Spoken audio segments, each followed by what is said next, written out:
हरे राम तेरे साथ में तू अकेला नहीं प्यारे राम तेरे साथ में तू अकेला नहीं प्यारे राम तेरे साथ में तू अकेला नहीं प्यारे राम तेरे साथ में विधि का विधान जान हानि लाभ सही है विधि का विधान यही विधि राखे राम ताई विधि रही है यही विधि राखे जिंदगी की डोर सौंप हाथ दीनानाथ के जिंदगी की जिंदगी की डोर सौंप हाथ दीनानाथ के जिंदगी की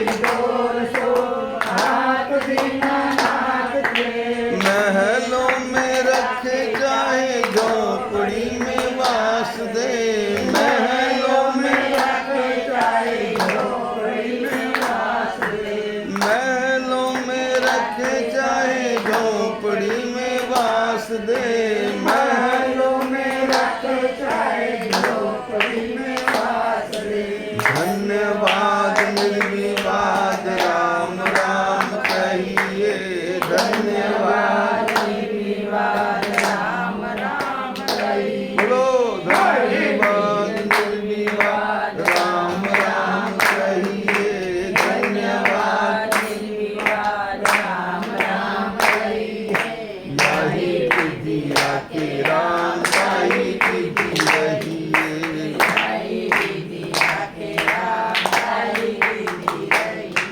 सीताराम सीताराम सीताराम कहिए सीताराम सीताराम सीताराम कहिए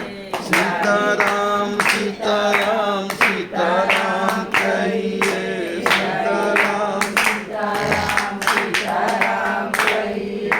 यही विधि राखे राम ताई विधि रही यही विधि आशा एक राम जी की दूजी आशा छोड़ दे आशा एक राम जी की दूजी आशा छोड़ दे आशा एक राम जी की दूजी आशा छोड़ दे आशा एक राम जी की दूजी आशा छोड़ दे नाता एक राम जी से दूजा नाता छोड़ दे नाता एक राम जी से नाता एक राम जी से दूजा नाता छोड़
आशा त्याग शुभ काम करते रहिए, फल आशा त्याग शुभ काम करते रहिए, फल आशा त्याग शुभ काम करते रहिए, फल आशा त्याग शुभ काम करते रहिए, याही विधि राखे राम ताही विधि रहिए। ताही विधि राखे राम ताही विधि रहिए। सीताराम सीताराम सीताराम कहिए, सीताराम सीताराम सीताराम कहिए, याही विधि राखे राम ताही विधि रहिए। ताही विधि राखे राम ताही विधि रहिए। बोलिए बांके बिहारी लाल की जय। एक गांव में कोई परिवार रहता था जिनका काम था आए गए महात्मा की सेवा करना, और महात्मा वो किसी भी समय में आए, उसकी कोई गिनती नहीं थी।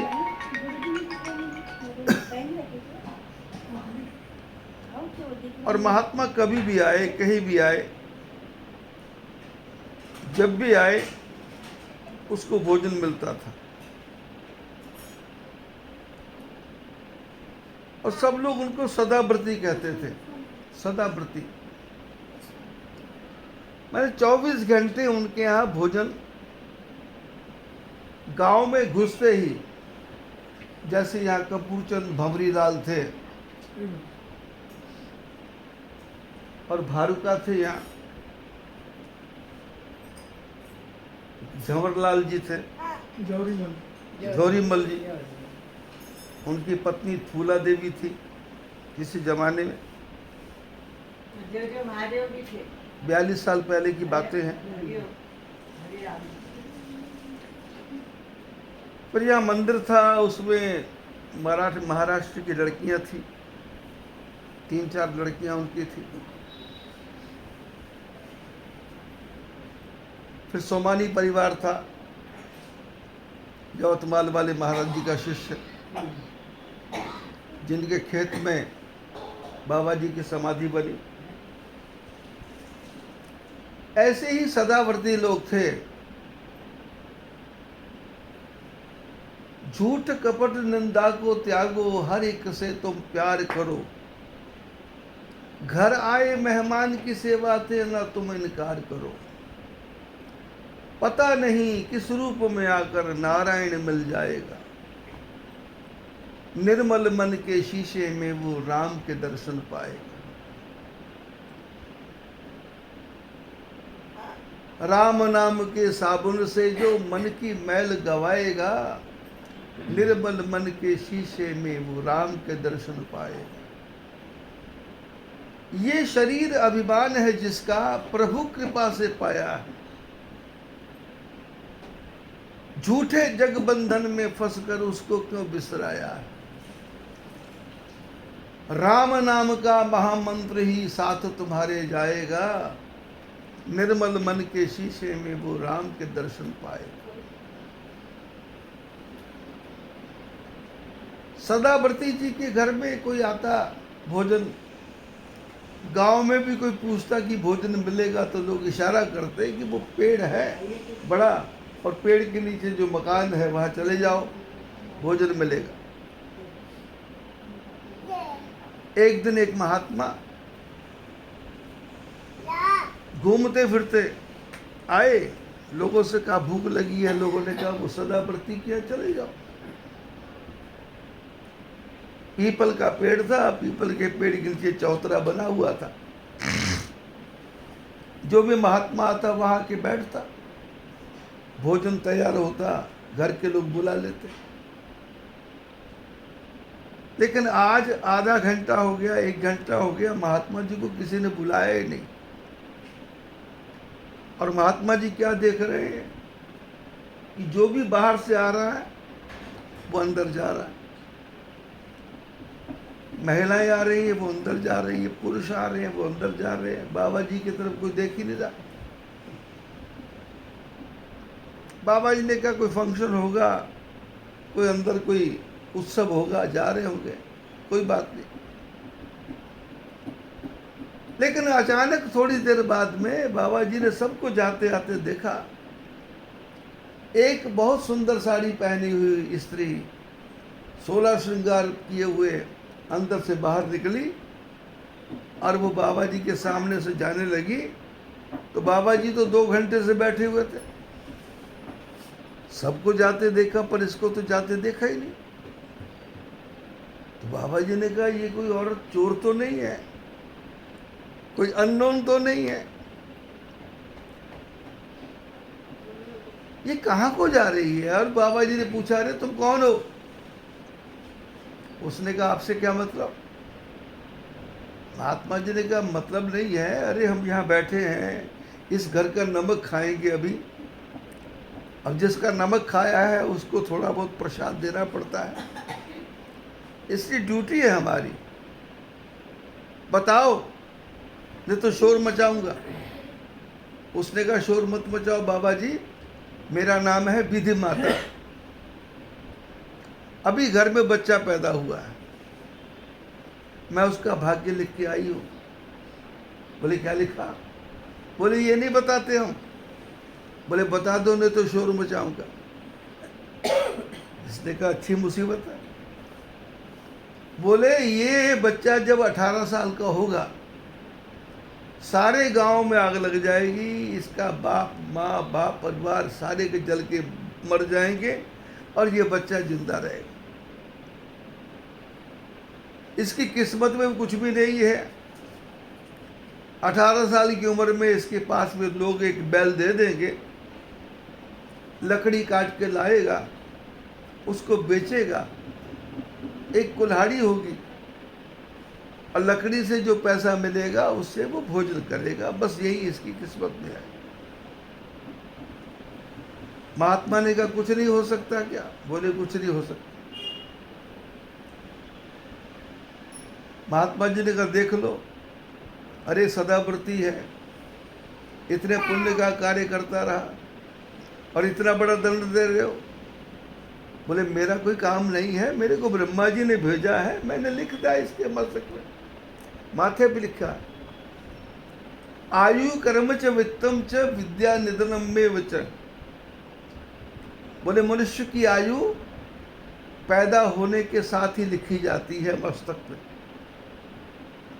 कितना पढ़ेगा, क्या काम करेगा, कितना पैसा होगा, कब मृत्यु होगी, ये 5 विध माता मस्तक पे लिख के चली जाती है।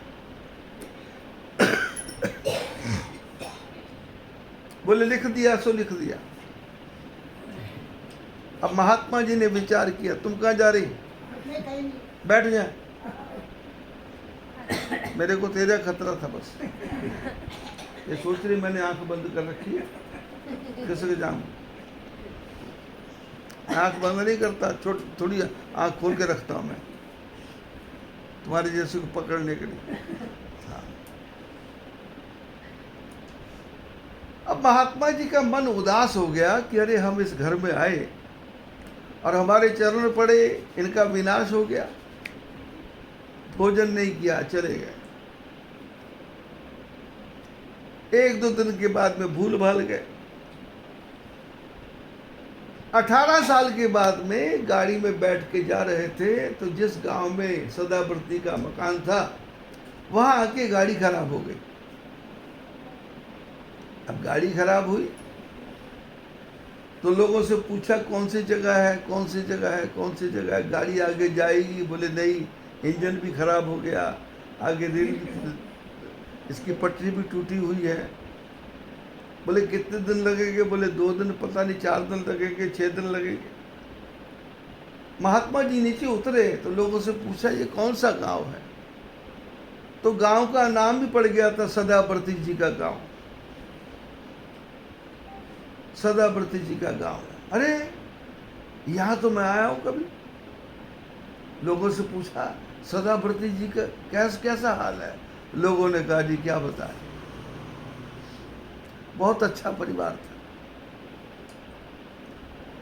घर में आते ही पानी पूछता था। आव कहे सो ओलिया, बैठ कहे सो पीर, खान पान की बात जो पूछे उसका नाम फकीर। फकीर वो नहीं है जो लाल कपड़ा पहने। घर में आए हुए मेहमान को बोले आओ, और आने के बाद बोले बैठो, और बैठने के बाद बोले क्या खाओगे आप, क्या पियोगे।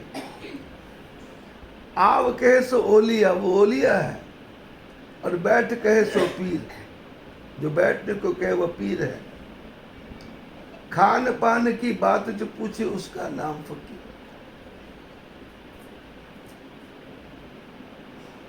सदावर्ती जी के नाम से सारे गांव का नाम सदावर्ती। लोगों से पूछा, बोले जी बहुत अच्छे थे परिवार, लेकिन अचानक आग लगी, सारा गांव जल करके भस्म हो गया। तो महात्मा जी को याद आया कि इनके घर एक लड़का पैदा हुआ था। बोले इनके घर में 18 साल पहले कोई लड़का पैदा हुआ था। बोले जी वो जिंदा है। कहाँ है वो? बोले लोगों ने कृपा करके गांव के बाहर झोपड़ी बना दी है। क्या करता है? बोले करना क्या है, मंद बुद्धि, ज्यादा दिमाग नहीं, जितना काम बता दो उतना कर लेता है। क्या करता है? बोले लोगों ने बैल ला के दिया, एक कुल्हाड़ी दी है, लकड़ी काट के ले आता है और 2-4 पैसे में बेच लेता है और अपना खाना कर लेता है। और अच्छे संस्कार हैं, घर में कोई साधु संत महात्मा आ जाए तो भोजन अपने लिए भी बनाता है, उसको भी खिला देता है। महात्मा जी उसकी कुटिया में चले गए। शाम को वो आया लकड़ियां लेकर के, बेच बाच के। वो देखा तो अंदर महात्मा बैठे, प्रणाम किया। महात्मा जी ने कहा क्या हाल है? बोले प्रभु कृपा है भगवान। गुजारा कैसे चलता है? बोले ठाकुर जी की बड़ी कृपा है। भूखा उठाता तो है पर भूखा ठाकुर सुलाता नहीं। बोले ठाकुर सुलाता नहीं, भूखा तो कैसे? बोले बैल है ना, लकड़ी बेचता हूँ, लकड़ी काट के लाता हूँ। बोले पिताजी? बोले मेरे को याद नहीं है। माता जी? बोली याद नहीं। भाई बहन? बोले याद नहीं। महात्मा जी ने कहा मेरा कहना मानोगे? बोले आप आज्ञा करो। हमारे तो खानदान में महात्मा की आज्ञा मानते थे। बोले ये बैल बेच दे। अब जल्दीबाजी में बैल बेचना था तो 1 रुपए का बैल बिका। किसी को जरूरत ही नहीं थी, 1 रुपए का बैल बेचा और फिर वापस आया। महात्मा जी की झोली में 2 पैसे पड़े थे। बोले ये ले, भोजन ले आ, बना ले, मेरे को भी खिला, तुम भी खाओ। 1 दिन बीता, 2 दिन बीते, रोज बैल बिकने लग गया। रात को बैल बिकता और सवेरे बैल उसके घर के सामने आके खड़ा हो जाता। दूसरे दिन बैल बिकता, तीसरे दिन नया बैल खड़ा हो जाता। अब ब्रह्मा जी के यहाँ क्या कमी? बैल आते गए, साल भर बाद के हिसाब लगा तो बोले अरे ये बैल कहाँ जा रहे हैं? 1 बैल लिखा था किस्मत में, इसके यहाँ तो 365 बैल चले गए। विद माता को बुलाया, उसने आके हाथ जोड़े, प्रभु क्या बात है? बोले बात, ये क्या लिख के आई थी? बोले जो आपने कहा। क्या कहा था? बोले 1 बैल। और क्या लिखा था? 18 साल की उम्र में सब खत्म। तो बोले हो क्या रहा है? विद माता ने कहा कि जब मैं लिख के बाहर आई थी तो एक महात्मा बाहर मिले थे। उन्होंने कहा था इसकी किस्मत को बदल दे, न तो मैं मुसीबत खड़ी करूंगा। पानी वानी नहीं। सुनो,